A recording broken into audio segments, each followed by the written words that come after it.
Good morning, very sweet and charming good morning to all of you, my UP board students 2021। आप लोगों का फिर से स्वागत है एग्ज़ाम फैक्ट क्रिएटर पर। बायोलॉजी चल रही है आप लोगों की। बायोलॉजी के लिए जैव प्रक्रम चैप्टर आपका है कक्षा 10 लेवल का और इंटर लेवल का है। जितने भी पोषक तत्व होते हैं, पोषण है और जितनी भी विटामिन्स हैं, जल, खनिज, लवण, वसा, कार्बोहाइड्रेट, इससे संबंधित वीडियो लेकर के आ गया हूँ, समझा रहा हूँ। आप लोग लगे रहिए, पढ़ाई करते रहिए। अभी कुछ विलंब हो जाने के कारण देर हो गई है, एग्ज़ाम सर पर है, इसलिए मैं पढ़ने के ऊपर वीडियो बना के आप लोगों को प्रोवाइड कर रहा हूँ, समझाने का प्रयास कर रहा हूँ। जैसे ही मुझे टाइम मिलता है तुरंत न्यू सत्र से पूरे टॉपिक की क्लेरिफिकेशन विथ होल डिस्क्रिप्शन मैं दूंगा। ये मेरा आपसे वादा है, मैं हर वीडियो में कहता हूँ। तो वीडियो को देखने से पहले मेरे चैनल को सब्सक्राइब करें और ज़्यादा से ज़्यादा लोगों में शेयर करें ताकि ज़्यादा से ज़्यादा बच्चे इस पर आ सकें और पढ़ाई कर सकें। बच्चा लोगों, आपका टॉपिक है पोषण टॉपिक है और इसको बहुत ध्यान से पढ़ना है। बायोलॉजी के स्टूडेंट्स बहुत ध्यान से पढ़ना है। तो सबसे पहले पोषण होता क्या है, और आपको मैं बता चुका हूं कि कोई भी परिभाषा या डेफिनेशन लिखने से पहले हम इन्वर्टेड कामा का यूज करते हैं। तो यहाँ पर पोषण हम पढ़ते हैं, जीवों को जीवित रहने के लिए तथा शरीर में होने वाली विभिन्न प्रकार की क्रियाओं की उपापचयी क्रियाओं को करने के लिए ऊर्जा की आवश्यकता होती है। भाई, किसी भी कार्य को करने के लिए कोई भी जीव है, सजीव अगर है, उनके अंदर अगर जान है तो एनर्जी की आवश्यकता होगी। किसकी आवश्यकता होगी? एनर्जी, जिसे हम क्या कहते हैं? ताकत भी कह सकते हैं। ऊर्जा की आवश्यकता होती है, जो हमें कहाँ से मिलती है? भोज्य पदार्थों से, अर्थात भोजन से मिलती है। ठीक है, किससे मिलती है? भोजन से हमें मिलती है। किससे मिलती है? सब लोगों को मालूम है किससे मिलती है? भोजन से मिलती है। ठीक है, भोजन ग्रहण करने से लेकर के पाचन करना, उसको यानी पचाना, अवशोषण करना, स्वांगीकरण करना एवं विभिन्न प्रकार की कोशिकाओं तक, जितने भी शरीर के अंग हैं उन तक पहुंचाने की संपूर्ण क्रिया क्या कहलाती है? पोषण कहलाती है। अब यहाँ हम इन्वर्टेड कामा बेटा बंद कर देंगे। क्यों बंद कर देंगे? क्योंकि परिभाषा है। ठीक है, बंद कर देंगे, इन्वर्टेड कामा हमारा बंद हो गया। अब हम बात कर लेते हैं पोषक तत्व भाई क्या चीज होते हैं? वे तत्व जिनसे हमारा शरीर स्ट्रांग बनता है, वे तत्व जिनसे हमारे शरीर में एनर्जी उत्पन्न होती है, ताकत आती है, उसे हम पोषक तत्व कहते हैं। तो भोजन के मुख्य पोषक तत्व की बात हम कर रहे हैं। कितने होते हैं? 5 होते हैं। मुख्य पोषक तत्व कितने होते हैं? याद रखिएगा, कंपटीशन में भी आपसे पूछा जा सकता है कि भोजन के मुख्य कितने पोषक तत्व होते हैं, तो आपको बताना है 5। यहाँ पर मैंने घेर दिया, 5 पोषक तत्व होते हैं। अब पहला पोषक तत्व होता है कार्बोहाइड्रेट। कार्बोहाइड्रेट को 2 कैटेगरी में बांटा गया है, एक सरल कार्बोहाइड्रेट और एक जटिल कार्बोहाइड्रेट। सरल कार्बोहाइड्रेट में जैसे ग्लूकोज है, फ्रक्टोज है, लैक्टोज है, और यहां पर मैंने ETC लिख दिया, एक्सेट्रा का मतलब होता है इत्यादि। बहुत सारी चीजें होती हैं, बायोलॉजी है, बहुत ही डीप चीजें होती हैं।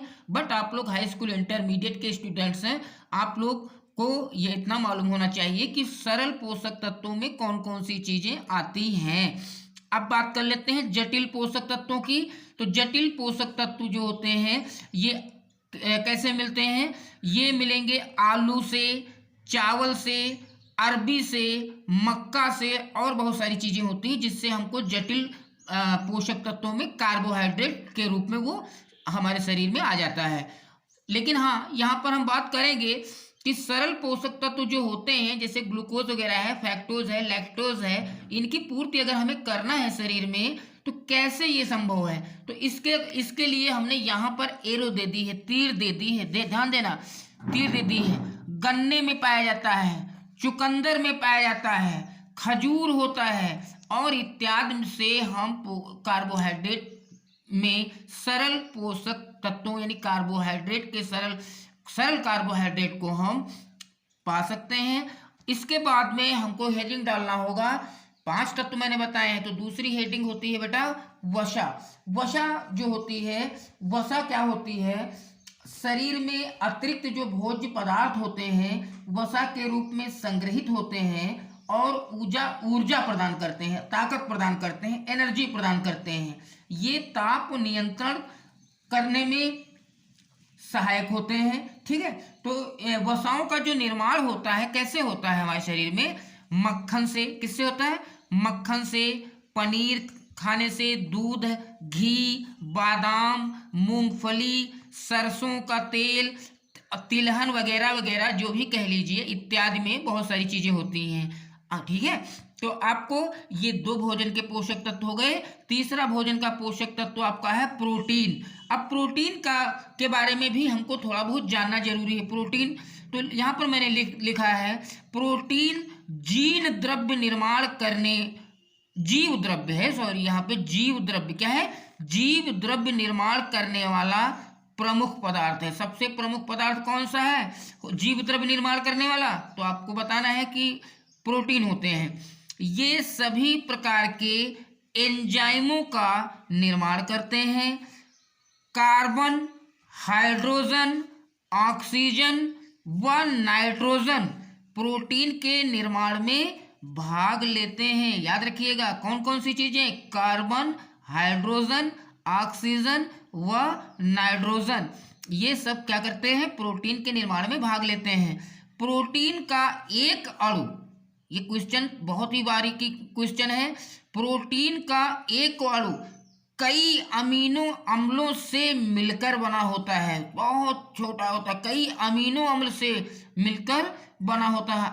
अम्ल को आपको मालूम है, केमिस्ट्री पढ़ेंगे, एसिड कहते हैं, अमीनो एसिड से मिलकर बना होता है। प्रोटीन के मुख्य स्रोत कौन कौन से हैं, हम क्या खाएंगे तो प्रोटीन मिल जाएगी, मछली हो गया, अंडा है, दूध है तथा पनीर आदि बहुत सारी चीजें होती हैं। ठीक है, इससे हमें क्या मिल जाता है, प्रोटीन हमारे शरीर को मिलता है। अब हमारा जो है अगला जो है उसको हमको क्या पढ़ना है, विटामिन। विटामिन चौथा क्या है, विटामिन। वे जटिल कार्बनिक पदार्थ हैं। ये कौन से हैं, जटिल कार्बनिक, ये जटिल कार्बनिक पदार्थ हैं जो शरीर को प्रतिरक्षा प्रदान करते हैं, कवच का काम करते हैं। प्रोटीन विटामिन वगैरह क्या करते हैं, प्रतिरक्षा, रोग प्रतिरोधक क्षमता को विकसित करते हैं, बढ़ाते हैं। इन्हें वृद्धि कारक भी कहते हैं। विटामिन्स को क्या कहेंगे, वृद्धि कारक भी कहते हैं। विटामिन्स बेटा 2 प्रकार की होती हैं, ध्यान रखिएगा। कौन कौन सी विटामिन होती हैं, पहली विटामिन मैंने यहाँ पर स्टार बना दिया है, स्टार का मतलब है कैटेगरी, यहाँ मैंने बांट दिया है।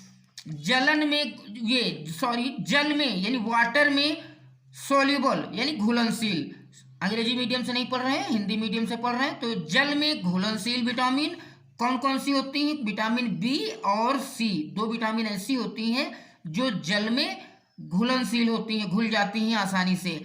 और वसा में घुलनशील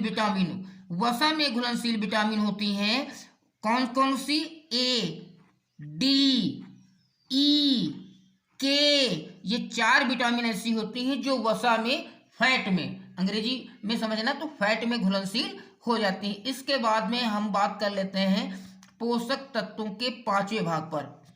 वो तत्व है खनिज लवण, और इसमें हम जल भी शामिल कर दिए हैं, खनिज लवण और जल।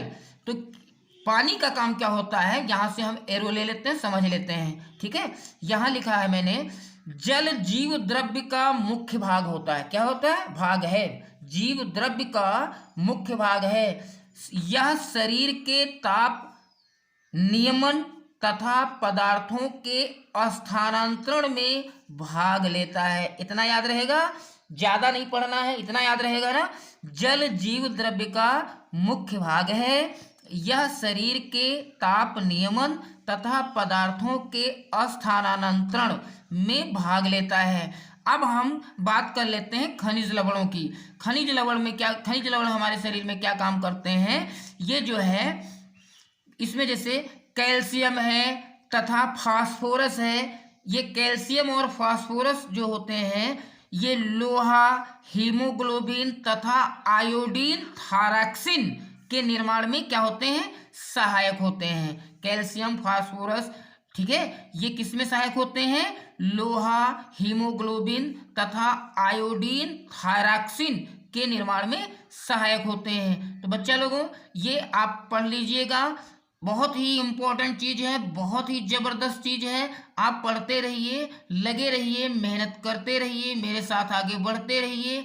समय, मैं बार बार कह रहा हूँ, समय कम है, जिसकी वजह से हम आपको नोट्स प्रोवाइड कर रहे हैं, लेकिन एक एक चीज के ऊपर मेरा एक, जैसे मान लेते हैं यहाँ हम ग्लूकोज के बारे में जब बात करेंगे तो 1 घंटा मेरा स्पीड ग्लूकोज पे चलेगा, चाहे वो रिलेटेड हो हिंदी मीडियम, चाहे इंग्लिश मीडियम से रिलेटेड हो। याद रखिएगा, पढ़ते रहिए, आगे बढ़ते रहिए। God bless you.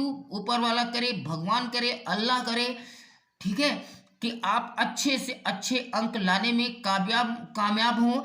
मिलते हैं, तब तक के लिए गुड बाय। नेक्स्ट वीडियो में सी यू अगेन।